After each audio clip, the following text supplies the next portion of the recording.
What's going on, people? We are Tottenham TV, and welcome back to another episode of the 5 Takeaways, where we're going to take a look at the astonishing 5-0 win against Everton at the Tottenham Hotspur Stadium and see what 5 points we can take away from the game. And let's start off with the first takeaway, and that is wing-backs contributing. So Conte said in his last game that the staple of a Conte team was the wing-backs contributing in offensively, and that's definitely been the case over the last few games. Yesterday we had Reguilon scoring, we had Doherty getting 2 assists. The week before we had Session getting an assist, we had Doherty getting a goal the week before as well. So that's 6 goals and assists in the past 2 games just from wing-backs, and that really goes to show that the wing-backs have finally, hopefully, getting to grips with what Conte wants from them offensively, and they're starting to get in on the act.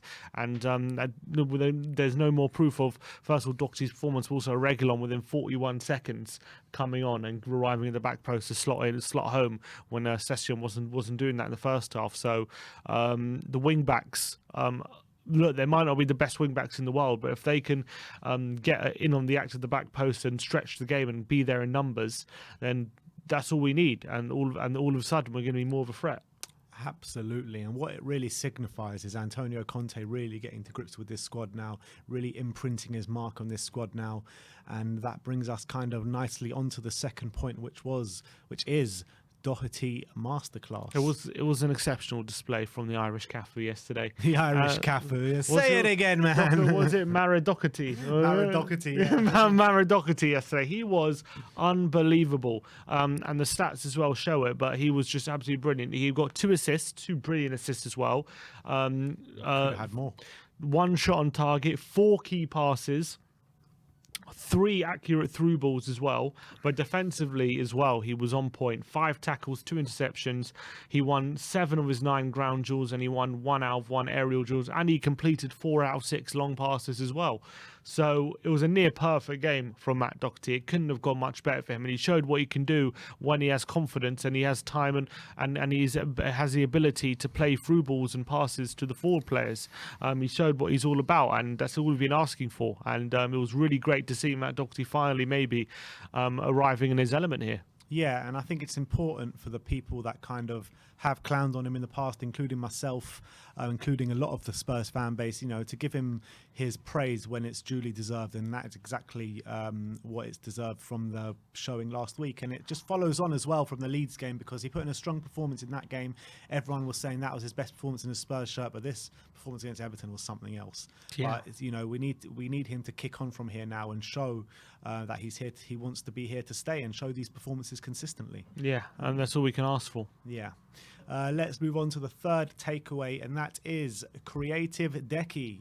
And he was another player who linked up really well on the right-hand side with Matt Doherty for a majority of the game. And he was also running rings around the Everton backline, and he was being so creative.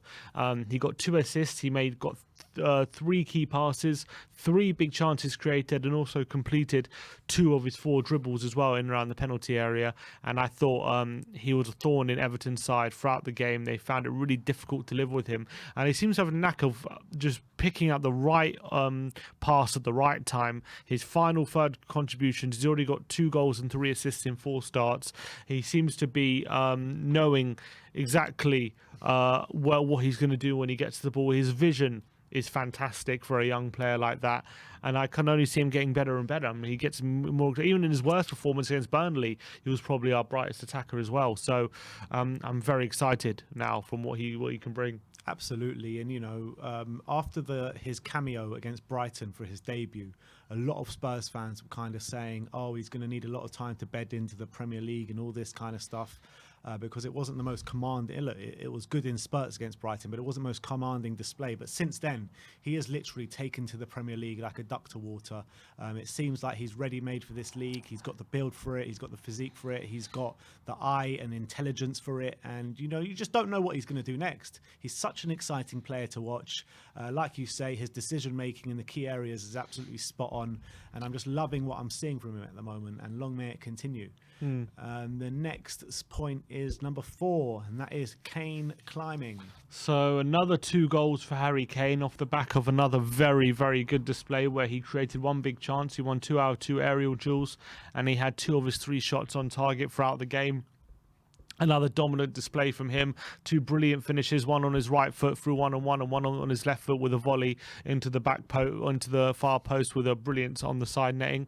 I thought he was exceptional, Harry Kane, yet again, and he's now up to 10 goals, 5th highest goal scorer in the Premier League, only behind Mane, Jota, Son and Salah. So he's in good company as well, considering he only got 1 goal in the first 19 games. He did really well, and he's now up to 176 goals in the Premier League, and overall overtaking on Thierry Henry. So a really good day for Harry Kane. Exactly. So I think Harry Kane is definitely back in his best form. He's banging in the goals on a regular basis now, and it was another really great display. And that finish, nearly a carbon copy of the goal against Leeds, showing that volley was definitely no fluke, and he could do that again and again. Mate, he does those kind of things in his sleep. I mean, I don't know another striker who actually has the ability that he has, that can dictate play, can literally be the best number 10 and best number 9 in the league. Yeah, literally. I mean, name me one other player that can do that in world football. Not right now. I don't think there is. Benzema's pretty good, but not at that level.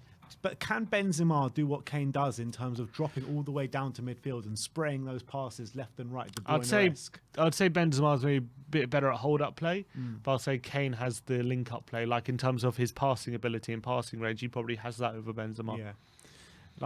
No, I completely agree with that. So let's move on to the last takeaway, the 5th and final takeaway, and that is need a run. See you later then. Yeah. So despite the the doom and gloom, I think we've won 3 of our last 4 games now in the Premier League, haven't we? Yeah. So with the loss against Burnley, since beating Man City, there were some losses there. But all of a sudden, we can argue there's a bit of positive momentum in our league form, despite crashing out the FA Cup. We're 3 points off top 4 now, with obviously Arsenal having played a game more. With Man United to come on Saturday, goal difference is seeming to be less and less of an issue now, with us Spurs up to 8 on goal difference, with Arsenal in 4th on 12. There's a chance there. We just need to make sure we stay consistent, and we go on a run now from now to the end of the season, and make sure that we pick up as many points as possible and not drop any more silly points than we have been. And now we're at 1 game a week. Harry Kane's been calling on the team to take more responsibility to how we play, and not to say we need to learn and all these platitudes. He knows that this team is good enough to be picking up points when we need to, and it's time to seriously think about chasing down Arsenal and where they are, because they show no signs of slowing down at the moment. We need to make sure when they come to the White Hart Lane, we beat them, and we need to make sure that when they come to White Hart Lane, we're in a position that if we do beat them, that we're taking full advantage of that and getting ourselves in the top 4. Absolutely. And a lot of Spurs fans have been quite depressed over the last couple of weeks with the form we were in, with the 4 losses in 5 games. We have somehow seemed to have turned that around a little bit, with 3 wins in our last 4 games, coming at Man City away and obviously the last 2 games. But when you're looking at now the games from now until the international break, in my opinion, these games are absolutely vital. We've got Man United away this weekend, Brighton away next week midweek, and then we welcome West Ham at home. So 2 of those teams are in and amongst it with us. So these 3 games are massive for us. And not only that, but you've got to look at Arsenal's 3 games as well, because they've also got difficult games just before the international break. They play Leicester at home this weekend. They're picking up a little bit of form. They welcome Liverpool to the Emirates next week midweek, and then they go away to Villa just before the international break. So that's also 3 very tough games. So there are going to be points to be won and lost for both teams. So it's going to be a very exciting race to this top 4.